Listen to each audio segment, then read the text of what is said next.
live chat, which is coming to you as of the last couple of days from Szczecnica near Wrocław, Poland.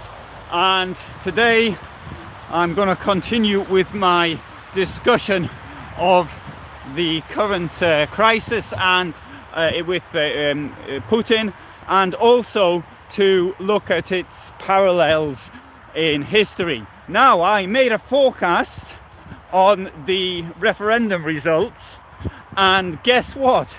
How right I was. I said 97%, and it was 97%. So and or 97. In one place it was 98%.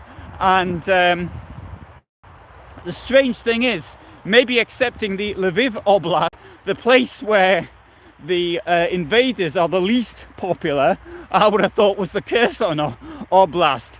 But that apart. So the question now comes, what happens next? And so if these areas are annexed directly by Russia, it means a number of things. Now, what I think was Dmitry Peskov said was that, or maybe it was Lavrov, who said that this means that these areas can benefit from all the protection of the Russian Federation. So what does that mean? Well, presumably it means that as it's part of Russia, it will then not only will people have to pay Russian income tax, they'll introduce Russian value-added tax, but they'll also introduce the idea that the locals can get themselves killed fighting in the Russian army. And not only that, the question now is one of the potential risk of nuclear weapons. Now, what Putin said when he threatened nuclear war was the following.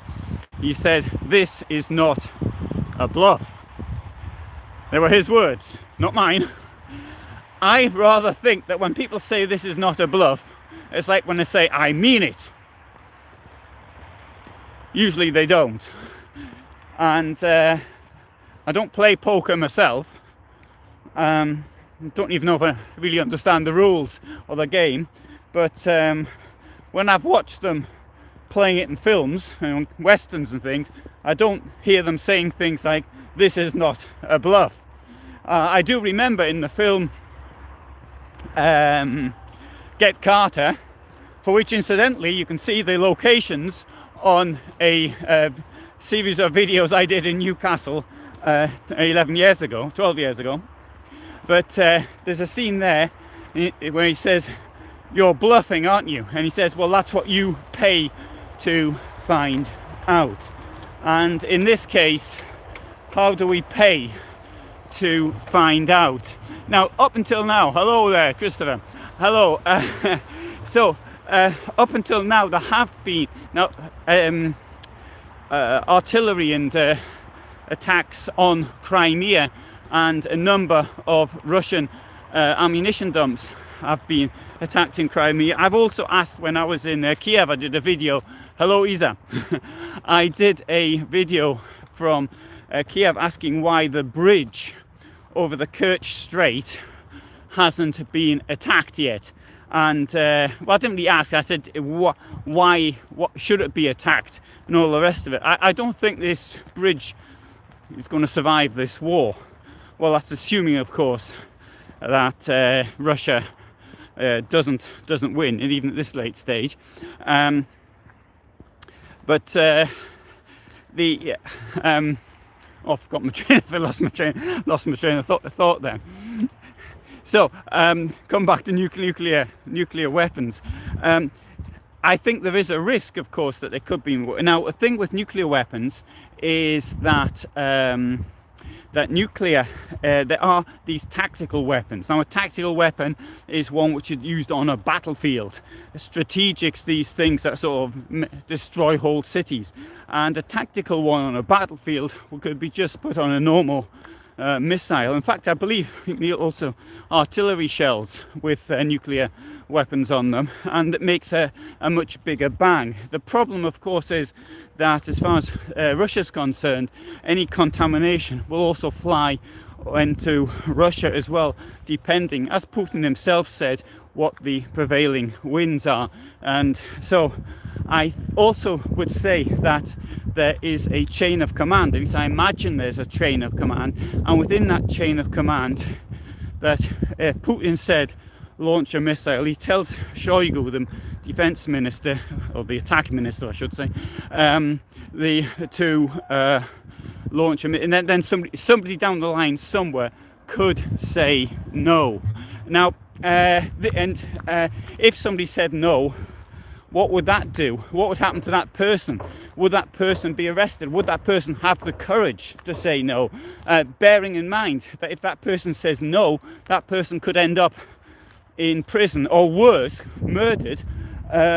Alternatively, would that person think, well, I can either be shot by Putin's terrorists, or maybe I would survive the nuclear war that would come about as a result? That is the question. And thing is, if Putin were replaced, one thing which is absolutely clear is that when I now start looking at Russian Telegram and other channels, the impression I get is, whereas those who attack Putin, who are who are opposed to him because they want liberalization, they end up in prison or something like that. But those who attack him, who are more extreme than he is, nothing happens to them. In fact, I couldn't find a single case, and maybe there are cases. I mean, if somebody can point them out to me, but you've got these real hardcore, nasty Nazi type characters, and nothing appears to have happened to them. So they can openly say that Putin is a wet, or words to that effect, he's being too soft. And really, so I think there is a hardcore that this, if Putin were to go, it could be replaced by somebody even worse. The idea that he might actually get, like when the Tsar went, he got replaced by Kerensky, who was pretty moderate and liberal minded, who then was replaced in turn by the Bolsheviks. And as bad as the Tsar was, what came after him was far worse, and that is, I think, the problem. I noticed there was one or two points there. Oh, sorry. So anyway, death rights. I'm sure he has the power to launch nukes. Isn't there a chain of people it has to go through? Oh, sorry, I just said that. Sorry, I wasn't actually saying. And jeep rights. I want this territory so much, I'm prepared to make it nuclear wasteland to get it. Yeah, that's a really good point, that is. But does it matter? I mean, Putin probably finds himself in a situation that he just couldn't care less about the fate of his victims, and that's to a large extent how I see it. The people don't matter. You can certainly say for other people, for Hitler, for Stalin, it was Stalin who said one death is or is alleged to have said, one death is a tragedy, a million deaths is a statistics, or words to that effect. Anyway, and certainly that is how it may often appear. In fact, that's to many of us. I'm into this history, things like the Holocaust. We're talking of tens of thousands or even hundreds of thousands of deaths in one place. And it's when it affects me is when I actually find something where there's a photograph or something of that nature, and then I can sort of, that person ceases to become a number and becomes instead a real person. One thing has to be said though, and I've said this about the prank that was played on Dmitry Peskov's son, that he was being called up. This doesn't affect them. Putin's daughters are apparently somewhere safe, and as is his wife, alleged to be in Switzerland. I don't know, but that might be the idea. Maybe we should all go to Switzerland if it's that's clearly not going to be targeted by Putin. Anyway, so good afternoon, Michael, and yeah, death rights. Hopefully the generals have a bit more sanity than he has, and And Christopher points out that the guy who has the launch panel mightn't think it's a very good idea. Now, I'm going to actually say what the contrary opinion to that is. And I've noticed this amongst people in Russia who seem to have been, despite the fact that they're intelligent, educated people, they believe that it is the Americans that have somehow started this war. And so I remember there was somebody sitting with me last month saying, nobody wants this war. The Ukrainians don't want it. We don't want it, meaning the Russians. Only the Americans want it.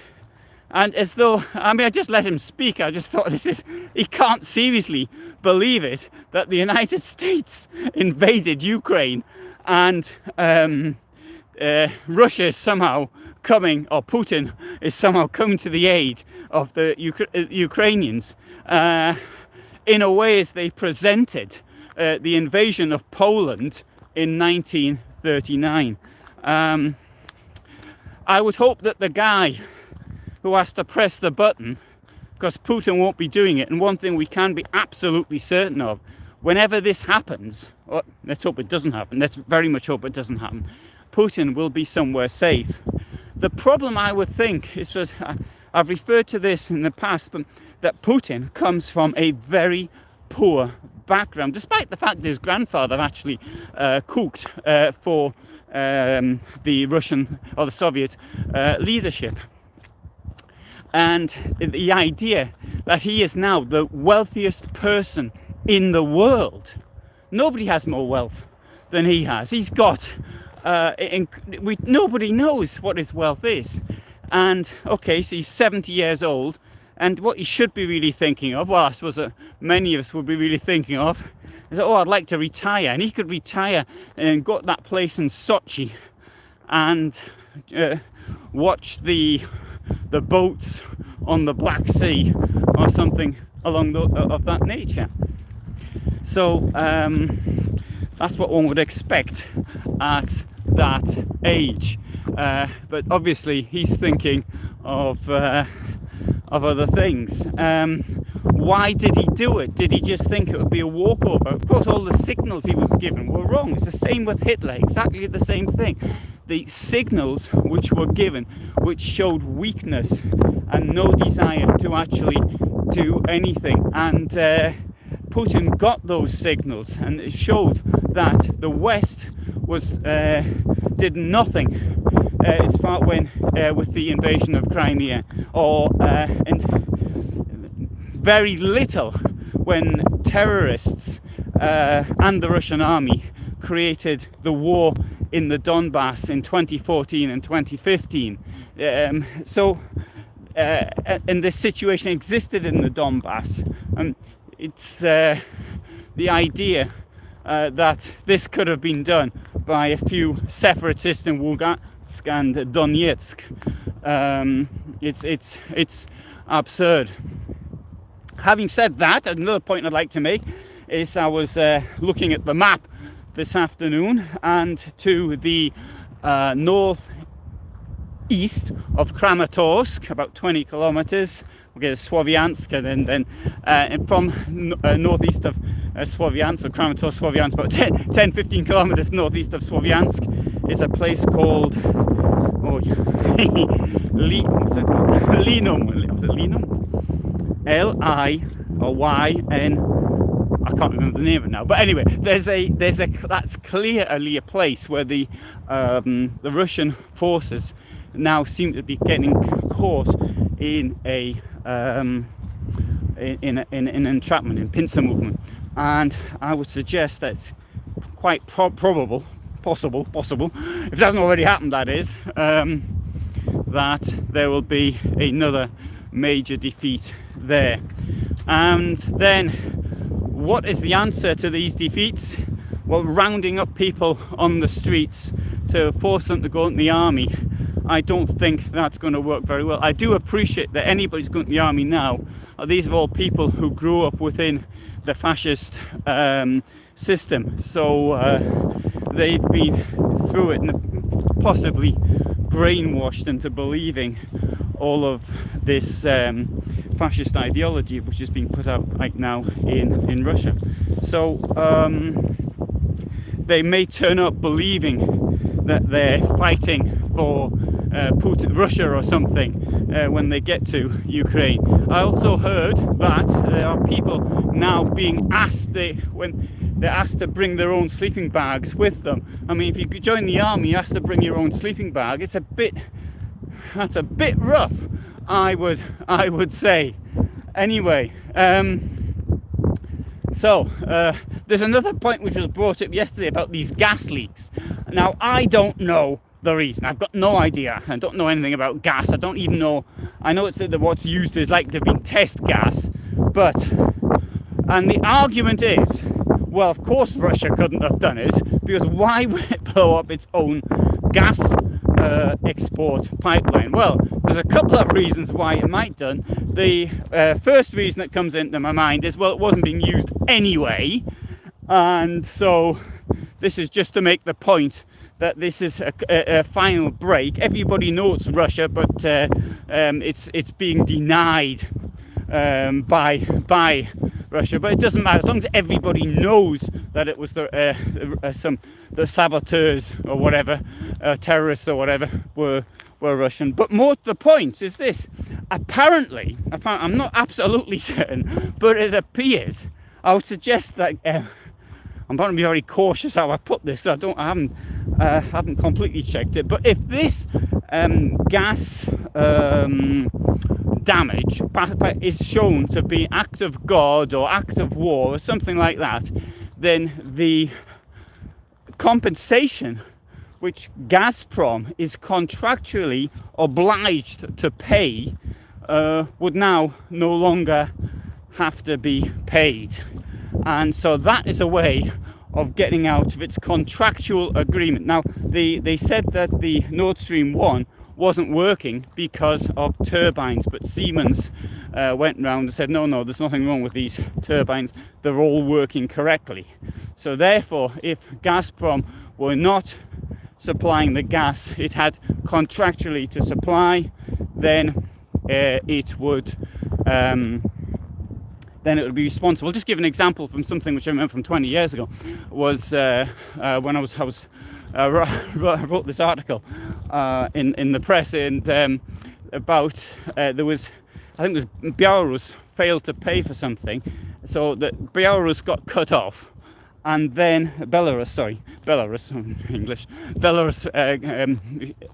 didn't pay, and so the gas pipeline was cut off, and as a result, a Polish fertilizer plant, a chemical plant, I should say, but that takes up about 9% of all Polish, at the time, production or use of gas. That wasn't able to actually produce, and Gazprom ended up having to fork out the bill for their lost income. So, and it paid. So I think that could be, I'm just putting that forward as an idea, I don't really know. So anyway, so there's a few ideas on today's situation in Ukraine, and so I think I'll leave it at that for the moment. I hope that this was put up to come out maybe 1800 hours, because I thought I sort of said 13 when I actually picked up the phone there, but maybe it wasn't. Anyway, so for the moment, thanks very much for being here with me on this walk out. And there's a similar shot to yesterday's to actually leave it. And tomorrow I'm going to get an inoculation.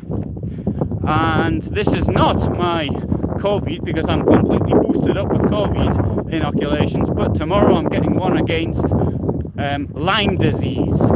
And that is tick-borne disease. And there haven't been any, if you look on the internet, it says there aren't any vaccinations against Lyme disease, so I'm taking part in the clinical trial tomorrow. So that's what's planned. So thanks very much for being here with me today, and so for the moment, all the best from me. And I'll just make a quick advertisement. On Friday at 2000 hours Central European time.